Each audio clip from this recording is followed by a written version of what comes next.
I had always been a low-key person, but for my high school reunion, I decided to go all out with my makeup. To my dismay, no one even remembered me. "Excuse me, who are you?" Jennifer asked. She had been dabbling in amateur modeling since our school days. "Wow, you're so caked up I could even recognize you." Incredibly, Jennifer splashed her cup of water on my face. With my makeup ruined, I suddenly felt exposed, as if a spell had been broken. Just then, I heard murmurs from my classmates. "Wait, are you?" "Yes, I'm not the same person I used to be. My name is Sarah, a 20-year-old literature student at a private university. While many college girls are into fashion, I've never had an interest in it. I'm still that low-key person. People say you'll get into fashion in college, but that never happened to me. Even now, I look the same as I did in high school.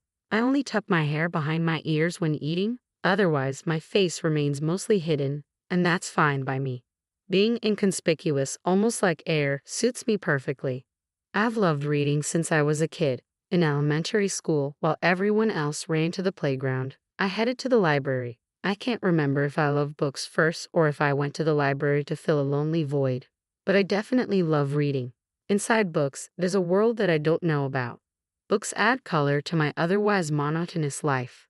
Reading was my only hobby, especially since I wasn't good at sports or socializing. In high school, reading alone wasn't enough, so I started writing novels. I would hide behind my long hair and secretly observe people for story ideas. In my world, exciting things were always happening, things I would never experience. Just like reading books, observing the real world was fascinating. "Sarah, tuck your hair behind your ears. No one can talk to you if they can't see your face." Well, I guess I'm the only one who would. Jennifer, who was way out of my league, would occasionally come over to my desk to talk. She was an amateur model known as the rich high schooler. I never understood why Jennifer picked on me, but she wasn't bullying me, just teasing. She was indeed pretty and wore high-end brands, but she never became material for my novels, so I ignored her.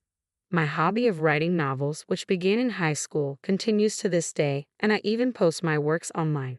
One day after college, I dashed off to a publishing house in Boston. The scenery from this unusual train ride seemed more vivid than ever. Oh man, I'm so nervous. For the past week, my heart has been racing, and it's all I can do to keep my composure. My heart is pounding, and it's reaching its peak now. "Next, please." "Nice to meet you. I've been a fan of Miss Williams since middle school." I poured my feelings into those words, probably speaking more openly than I ever had before. By the way, Miss Williams is the author Emily Williams, whom I adore. Today, her new book launch event is happening at this publishing house. "You have a way with words, dear. Thank you for loving my work so much. Keep challenging yourself to broaden your horizons," Miss Williams said, signing her new book for me. As I walked away, still on cloud nine, a man near the entrance of the publishing house stopped me.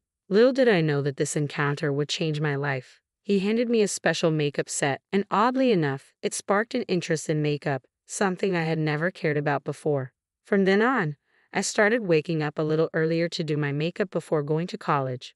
It's strange, when I put on makeup, my face naturally brightens and my perspective broadens. I realize that the world, which I thought was always the same, actually changes from moment to moment. Makeup isn't just about looking good, it's more than that. One day, as I was enjoying this newfound joy and curiosity, I found an invitation to my high school reunion in the mail. A reunion, huh? The old me would have sighed and wavered over whether to attend, but now I felt a slight urge to go. Inspired by Miss Williams's encouragement to keep challenging myself, I decided to attend. On the day of the reunion, I opened the makeup set and discovered an array of eyeshadows, lipsticks, and blushes I had never used before. Should I go a bit more glamorous for the reunion? I selected some bold colors I usually wouldn't dare try. Before I knew it, I had applied heavy makeup, looking more like a stage actress than my usual self. Well, no one will remember my face anyway, I thought, slipping into a new dress I had bought for the occasion. Technically, you need my agency's permission to take a photo with me, but I'll let it slide today, someone said. When I arrived, Jennifer was already the center of attention, tipsy and more flamboyant than ever. She had transitioned from amateur modeling to professional, gracing magazine covers that I had seen a year ago. Impressive indeed. While I didn't necessarily want to be like Jennifer, I admired her for boldly expressing herself. As for me, people who passed by barely acknowledged me, clearly not remembering who I was. I guess that's to be expected, I thought. Why would they remember someone they never spoke to? It's a predictable reaction. I felt a pang of sadness. Excuse me, who are you? Jennifer, noticing me standing at the entrance, sauntered over with a cup of water. She peered closely at my face, chuckled, and then, in an instant, something cold splashed across my face. Hey, what are you doing? In a blink, I was soaked. Jennifer had tossed water from her cup onto me. The room fell silent. I can't even recognize you with all that overdone makeup. Jennifer's voice rang out, unbothered by the reactions around her. She showed me the empty cup with a laugh. What just happened? It's so cold. What does my face look like now? I dabbed at my face with a handkerchief only to see it smeared with makeup. So my makeup is ruined? I suddenly felt exposed as if a spell had been lifted.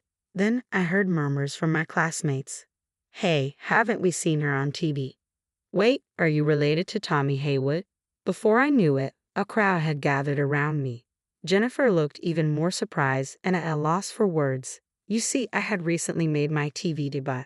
On my way back from Miss Williams's book launch, I had an unexpected encounter with Tommy Haywood, a world-renowned makeup artist. He had been conducting an interview in another room at the publishers.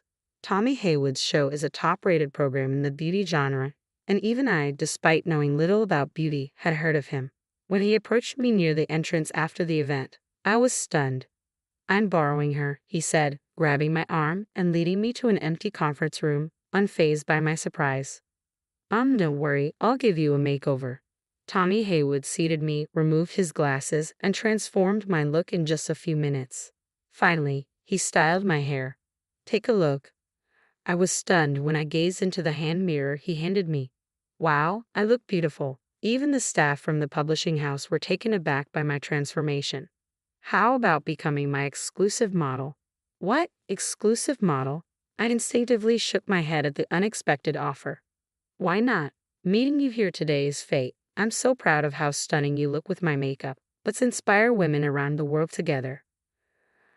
I was grateful for the incredible makeover and thrilled to meet someone so renowned, but the idea of standing out made me uneasy. I've always lived my life avoiding the spotlight, and I'm comfortable that way. Sensing my hesitation, Tommy Haywood slowly shook his head. You should believe in your potential and have the courage to step into the wider world. Think about it. With that, he gave me his contact information and a custom makeup set. That's the makeup set I'm using now.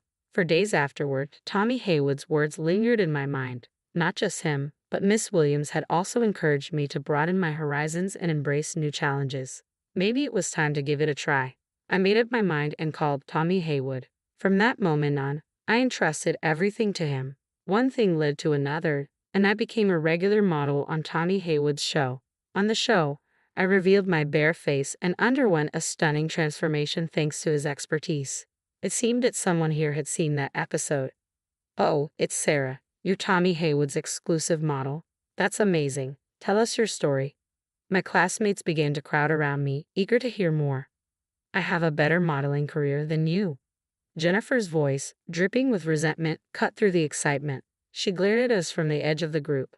My classmates who had witnessed Jennifer splash water on me exchanged looks of disdain. You should thank me. I'm the one who took off your overdone makeup so people could actually recognize you. Jennifer showed no sign of remorse. That's when Robert, the class heartthrob, stepped in front of her, brandishing his phone.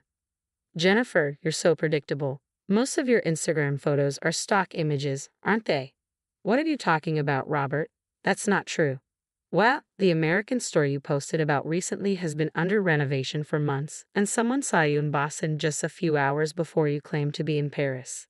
Robert continued to press Jennifer, who was visibly flustered. You're not actually getting any modeling gigs, are you? That's really mean. Jennifer, clearly shaken, couldn't handle the cold stares from our classmates and stormed out of the room. Lies have a way of catching up to you, one classmate murmured. Later, I heard that many classmates had been following Jennifer's Instagram and were growing weary of her fake posts. Sarah, you dropped this earlier. Robert handed me Miss Williams's book, which had fallen out of my bag when Jennifer splashed water on me. Thank you. After that, I ended up talking more with my classmates than I had in all 3 years of high school. Engaging with the people around me wasn't as difficult as I had imagined. Everyone has their own thoughts, ways of living, and uncertainties. I knew this, of course, but hearing it firsthand was different from reading about it in a book.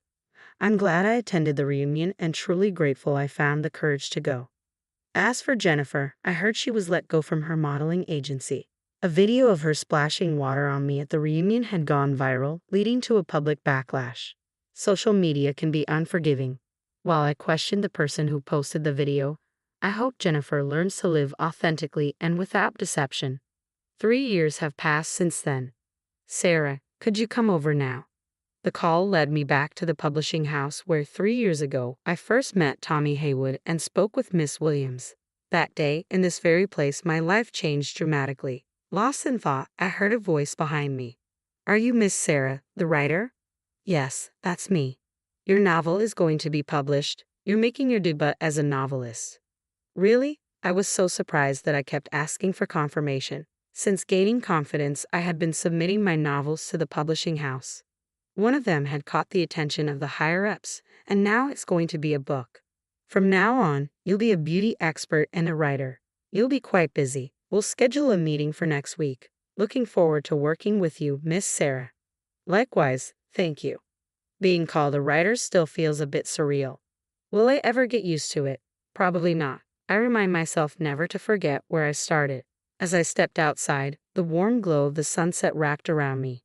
The building housing the publishing company was also bathed in the colors of the setting sun. This place holds a special significance for me. I'm grateful I took that courageous step back then. Otherwise, I might still be hiding behind my hair, confined to a limited world. I wouldn't have been able to witness this beautiful view or be part of the exciting things unfolding around me. Books remain my cherished companions, but now I want to write stories that inspire those who, like me, need a bit of courage. Facing the setting sun, I made that resolution. Good morning. Good morning. I hope we find a great venue today. Yeah. Today, I'm out venue hunting for a wedding with the man who recently proposed to me, Robert, whom I reconnected with at the reunion 3 years ago. He's the one who picked up the book I had dropped. Since then, we've stayed in touch and discovered a shared love for reading, especially Miss Williams's books. Robert, once the class heartthrob, turned out to be someone I truly connect with. Being with him makes my heart race, the world around me seems brighter, and I feel completely at ease. New emotions are stirring within me. Found another idea for a novel, haven't you? Robert teased, peering at me with a knowing smile. You noticed? Come on, let's focus on today. No work talk. Our wedding is our own special story. Let's not turn it into a novel. Oh, come on, let's share our happiness. Our laughter echoed in the air as we walked hand in hand